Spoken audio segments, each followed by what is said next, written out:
Welcome to Spotlight. I'm Terry Harrington, and I'll be speaking with Liz Jackson and Scott Ryan from the Lexington Bach Festival. Today's show is sponsored by Blue Water Area Transit.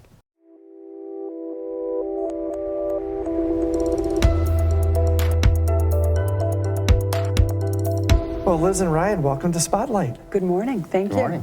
You've got a big event coming up real soon, and an exciting one, and a big thing for Lexington in the fall, isn't it? It is. It is a great celebration of beautiful music. It starts next week, September 11th through the 15th, and it opens at St. Denis in Lexington on Wednesday with a free concert that features the string quartet, which is made up of some of the strings from the orchestra. Very good. How long has this been going on? This is our 24th year. We're looking forward to next year and celebrating our 25th anniversary. It's hard to believe that it's been going on this long. It has. It's a wonderful event. Now, I know in the past we used to, for several years, we had the Bach Festival in Cass City. Mm-hmm. Is this modeled after that, or what? How did this all come to be? Absolutely.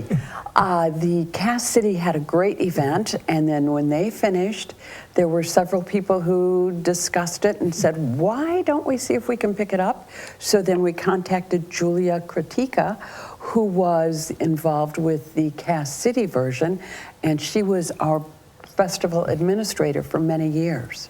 Wow. Has it changed over the years, or has it been pretty much the same, but as the musicians come and go? And I think the spirit has been the same, but it's undergone a lot of change as far as just the number of musicians and the various guest artists that we've had over the years. Just been able to bring a spectacular level of talent to a little village in Lexington. So who do we have coming to perform this year?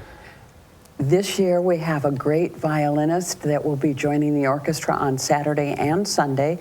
That is Geneva Lewis. She is, I think, 26 years old, born in New Zealand, and has lived a greater portion of her life in the United States and is a fabulous violinist. She will be performing Lark Ascending on Saturday night, which I had no knowledge of originally, but it is an absolutely soul-stirring piece. It is beautiful. And then she will be performing again on Sunday, a completely different schedule of songs on Sunday. What about, do you have some local performers that'll be playing as well, or are you bringing people in for this whole week? The orchestra is made up of a number of musicians from mostly Michigan and Ohio. Oh, okay. We do have a couple that come in occasionally from other parts of the country, but mostly Ann Arbor area and Ohio. How do you tie them all together? Because I'm sure they can't practice it all together all the time. It's magical. It's a bit of magic. The administrators organize all the musicians and find the musicians for the festival. Okay. They come into town on Friday and perform on Saturday. So it's a rigorous practice, rehearsal schedule. The rehearsals are intense. I've sat through to watch them, and they have specific 10 to 15 minute intervals of we're going to work on this piece, this section. So Friday they get ready for Saturday. Saturday there's a couple of rehearsals to kind of button up for Saturday night and get into Sunday. And knowing some of the professional musicians that I know, they take this pretty serious, don't they? It is amazing. And none of them have practiced together before Friday. They get the music ahead of time so that they can practice their music on their own, but then it comes together and it just is a beautiful event.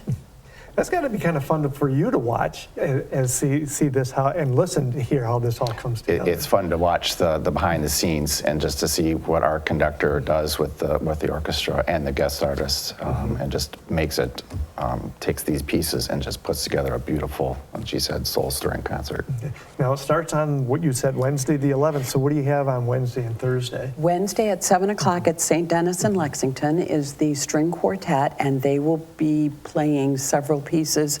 There are Bach featured at every concert, but they will be doing I think a Brandenburg? They're doing Brandenburg Concerto No. 4 is one of the featured pieces that they'll be performing.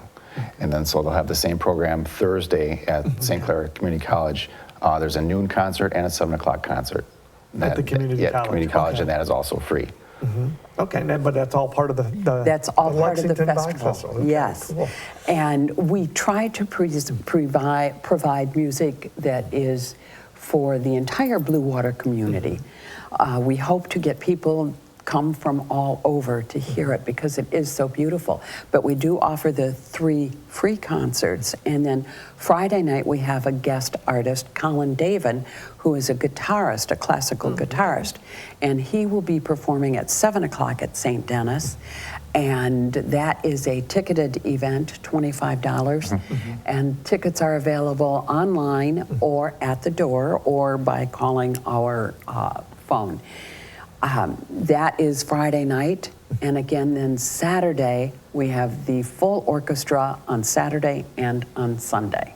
If someone's never been to an orchestra, or maybe just a little bit, why would they want to come? What would you tell them? Why should they come up and see you guys? Trust me, you will thank me if you come, when you come, because it is that beautiful. And to sit there and listen to this music live, you feel it. You don't just hear it, you feel it. And it is beautiful. It is just beautiful. And I am not a classic musician, or I am not a classic listener, so to speak, but I so appreciate and love all the music that we hear. And there's just something about seeing it in person. Yes. It really is. And it's, like I said, what really will blow you away is the level of talent that comes to the little village of Lexington. It's incredible. Anybody who doesn't like classical music or to think they like classical music, if you've ever watched Bugs Bunny, to use a reference, and just to see that performed live is just, it's incredible. Great. Just incredible. September 11th through the 15th. Right. And one of the other things that many people don't realize, it's a community event.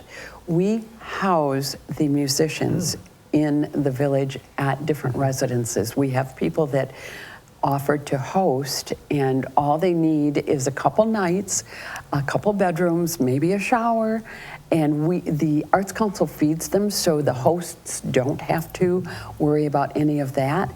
But we have people throughout the community that host. We've had several that do it every single year. Makes it a true community event? It does, a true community event. And then on Sunday, there will be musicians that play at the local churches in Lexington and Croswell.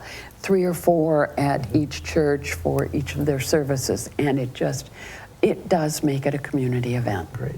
Very good. Well, I appreciate Liz and Scott for coming in and sharing about this year's Lexington Bach Festival. Thank you very much. And we want to thank you for joining us on Spotlight.